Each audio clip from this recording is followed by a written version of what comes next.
시청자 여러분 안녕하십니까. 민교욱의 파워토크 민교욱입니다. 2018년 새해가 밝았습니다. 여러분께서는 어떤 새해 소원을 비셨는지요? 통계를 보니까 가장 많은 분들이 꼽은 새해 소원은 역시 뭐니뭐니 해도 건강이었습니다. 2018년 한 해 여러분 모두 건강하시길 바랍니다.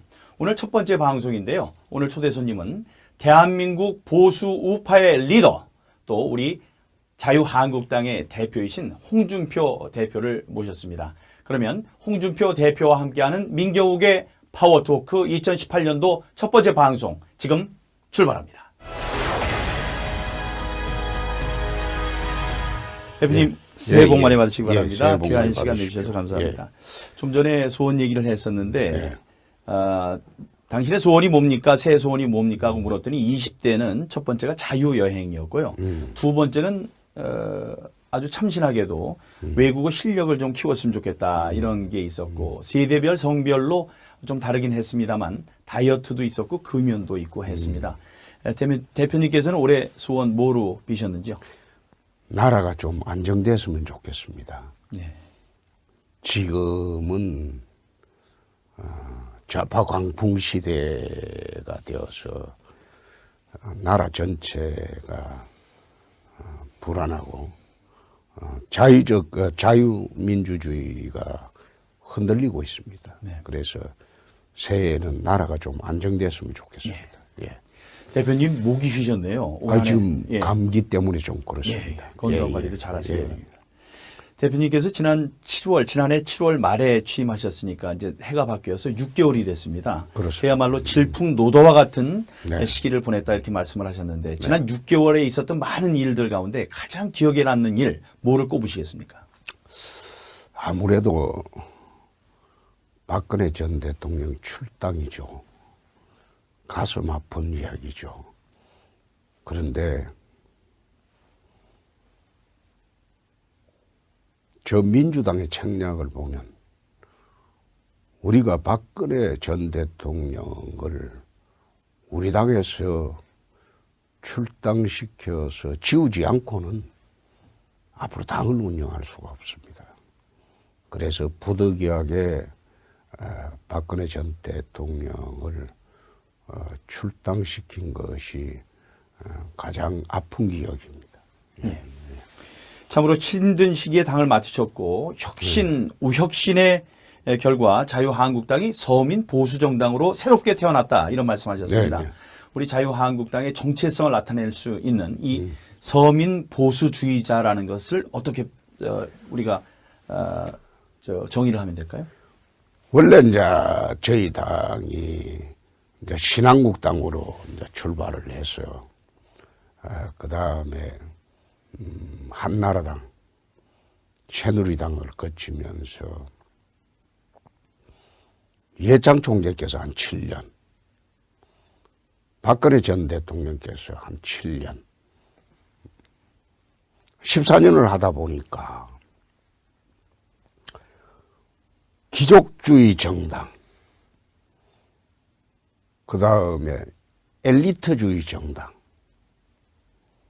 두 분의 인상이 그렇지 않습니까? 귀족주의, 엘리트주의. 그러다 보니까 기득권 정당, 웰빙 정당. 내가 그래 낙인이 찍혀버렸죠. 그러고 보니까 이 낙인 찍힌 정당 가지고는 한국 보수 우파 진영을 재건하기 어렵겠다. 그래서 이 땅에 중산층 서민들이 90%가 됩니다. 네. 90%에 이르는 중산층 서민정당으로 변모하지 않으면 우리가 당을 재건할 수도 없고 또 보수 우파의 본질이 희생, 배려, 사회적 약자를 위한 그런 것인데도 불구하고 우리 당에 잘못 씌워진 그런 특권층을 위한 정당, 기득권 정당, 웰빙 정당 이런 것을 희석시키기 위해서 좀 때를 벗고 새롭게 태어나기 위해서 신보수주의 정당으로 가자고 하는 겁니다. 네.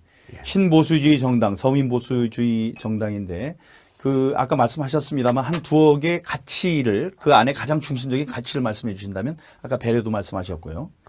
희생, 배려죠. 예. 영국이나 다른 나라에서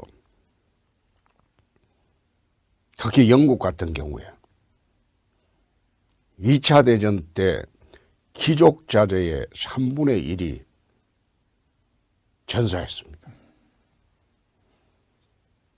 그렇게 하다 보니까 영국 국민들이 나라를 지배하는 계층에 대해서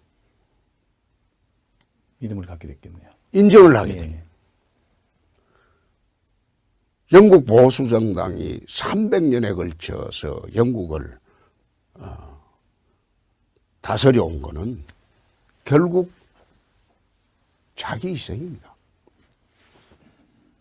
그리고 사회적 약자에 대한 배려가 있어야 되고 가장 중심 개념은 희생, 배려죠. 그래서 우리 자유한국당도 희생, 배려 정신을 좀 함량을 해서 새로운 정당으로 거듭나자 그 뜻입니다. 네. 혁신 우혁신의 결과로 정말 혁명적인 당협위원장 교체가 있었습니다. 그렇습니다. 73명이니까 전체 당협위원 한 3분의 1 3분의 되죠. 1 정도였는데요. 대표로서 그 결단과 선택을 하는 게 쉽지는 않았을 테고요. 네. 다음에 안으로의 갈등을 봉합해야 되는 숙제도 안고 있었습니다. 네. 이 얘기를 좀 해보고 싶은데 일부 반발이 있을 거다. 저도 그렇게 좀 네. 생각을 했습니다만은 지금 좀 비교적 조용한 것 같습니다. 이게 모든 사람이 그래도 받아들일 수 있는 당무감사의 결과였다. 이렇게 평가를 해야 될까요? 그렇습니다. 왜 그런가 하면 당무감사위원들이 제가 임명한 사람이 한 사람도 없습니다. 저는 극단적으로 말하면 다 모르는 사람들이 저하고 관련이 없는 사람들. 그분들이 임명된 것은 이정현 대표하고 그 다음에 그 비상대책위원장 하시던 분들. 예. 그분들 체제하시 다 임명된 사람. 임명진. 예.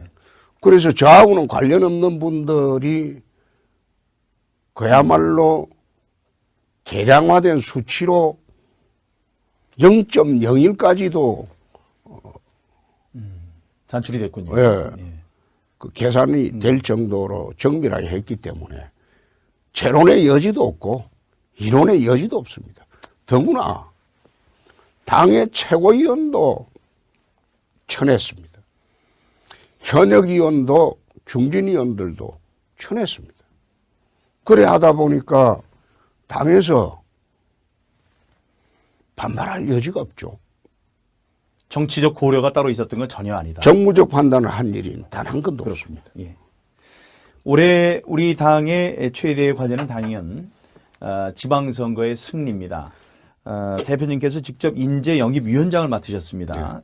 이 지금까지 역사 볼 때 당대표가 영입위원장, 인재영입위원장을 직접 맡으신 예를 저는 잘 기억하지 못합니다만은 이렇게 직접 맡으신 이유는 뭡니까? 우선 인재영입할 사람이 없어요. 전입위원장을 시켜놓으니까 인재영입은 안 오고 딴짓을 하더라고요. 자기 정치를 했군요. 예. 그래서 제가 직접 인재영입위원장을 하면 무게가 실리잖아요. 그래서 인재영입을 할 만한 분들은 당장 내일부터라도 직접 만날 겁니다. 만나서 영입해서 내보낼 만한 분이라고 판단이 되면 전략공천을 할 겁니다. 예. 그거는 인재 영입하고 경선하라고 하는 거는 아니죠. 네, 그럼요. 예. 그건 안 되죠. 예. 전략 공천을 예. 하시겠다. 그만큼 이번 선거가 우리 당에 중요하고 또 선거에 있어서 인재가 중요하다는 말씀이 들 텐데요. 대표님께서 세우신 인재 영입의 원칙을 좀 밝혀주시기 바랍니다. 아무래도 당선 가능성이 바른 사람을 내 영입하려고 합니다. 예. 바른 사람을. 배배 꼬이지 않고 바르게 사는 사람을 영입을 하려고 합니다. 당장의 경쟁력보다는 확장성을 보고 영입을 하려고 합니다. 그리고 전문 직종 중심으로 또 영입을 하려고 합니다. 그래서 이 당이 전문가 집단으로 거듭날 수 있게 한번 해보려고 합니다. 예. 지금도 구체적인 인물도 마음속에 두시면서 하시는 그렇습니다. 말씀 같습니다. 예. 예. 언론에서는 지난 15대 총선 당시 대대적인 인재 영입을 했었고요. 또 개혁 공천을 했었습니다. 예. 그랬던 신한국당을 지금 벤치마킹하고 있다 이런 얘기가 있습니다. 당시 15대 때 그 네. 인재 영입으로 들어오신 거고 당시에 들어오셨던 면면을 보면 아주 챙정한 분들이 많거든요. 그렇습니다. 그런데 그 당시에는 대통령 아들이었던 김현철 씨가 비선 작업을 했어요. 그런데 지금 이 당에는 비선 작업 해줄 사람이 없습니다. 그래서 제가 직접 뛰어다닐 생각입니다. 지금까지는 만나지 않으셨군요.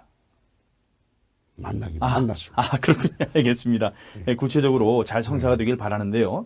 그런데 우리가 공을 들였던 몇몇 인물들께서 이번 선거에 나서지 않겠다고 고사를 하는 바람에 일부 언론에서는 우리 당이 인물난 겪고 있고 인재난을 겪고 있다 이런 평가를 내리고 있습니다. 성급한 평가죠?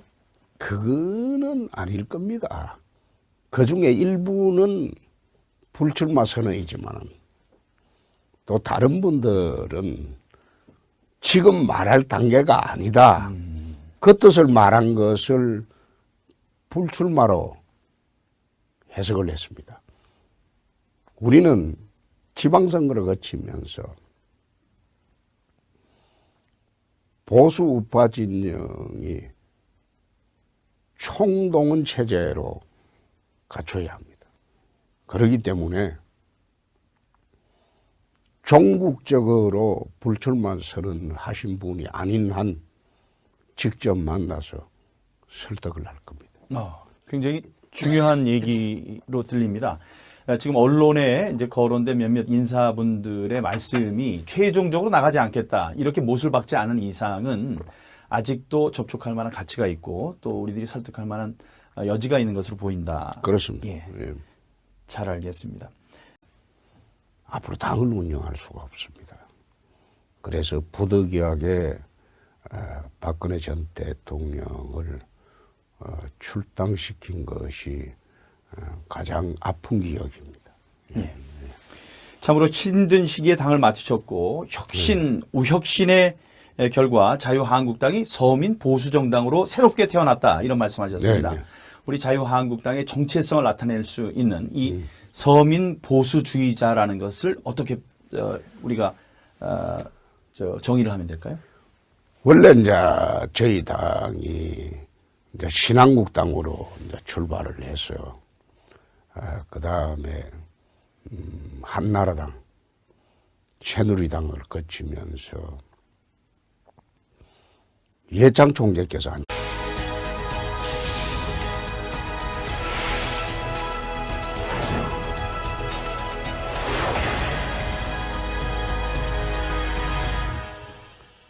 시청자 여러분 안녕하십니까? 민교욱의 파워토크 민교욱입니다.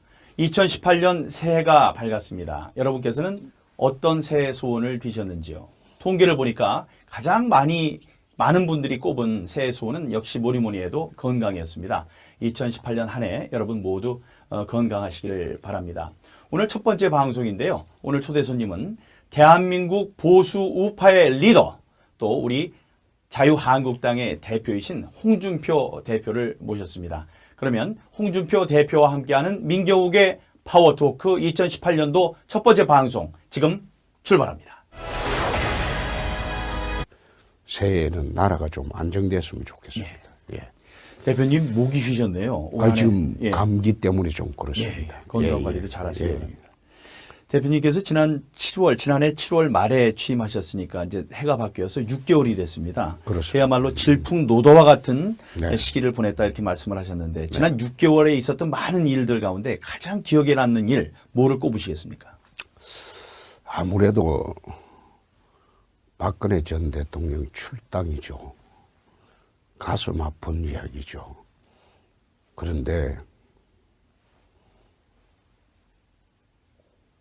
저 민주당의 책략을 보면 우리가 박근혜 전 대통령을 우리 당에서 출당시켜서 지우지 않고는 7년, 박근혜 전 대통령께서 한 7년,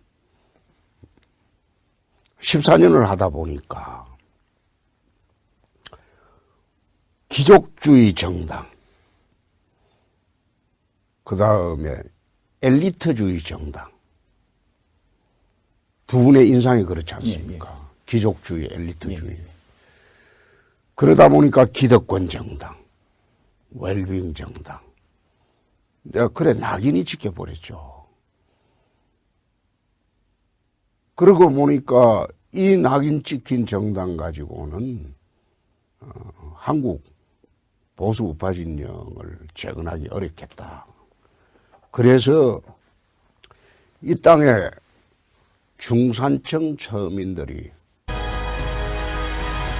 대표님 예. 새해 복 예, 많이 예. 받으시기 예, 바랍니다. 새해 복 귀한 많이 시간 받으십시오. 내주셔서 감사합니다. 좀 전에 소원 얘기를 했었는데 당신의 소원이 뭡니까? 새해 소원이 뭡니까? 하고 물었더니 20대는 첫 번째가 자유여행이었고요. 두 번째는 아주 참신하게도 외국어 실력을 좀 키웠으면 좋겠다 이런 게 있었고 세대별 성별로 좀 다르긴 했습니다만 다이어트도 있었고 금연도 있고 했습니다. 대표님께서는 올해 소원 뭐로 비셨는지요? 나라가 좀 안정됐으면 좋겠습니다. 네. 지금은 좌파 광풍 시대가 되어서 나라 전체가 불안하고 자유민주주의가 흔들리고 있습니다. 네. 그래서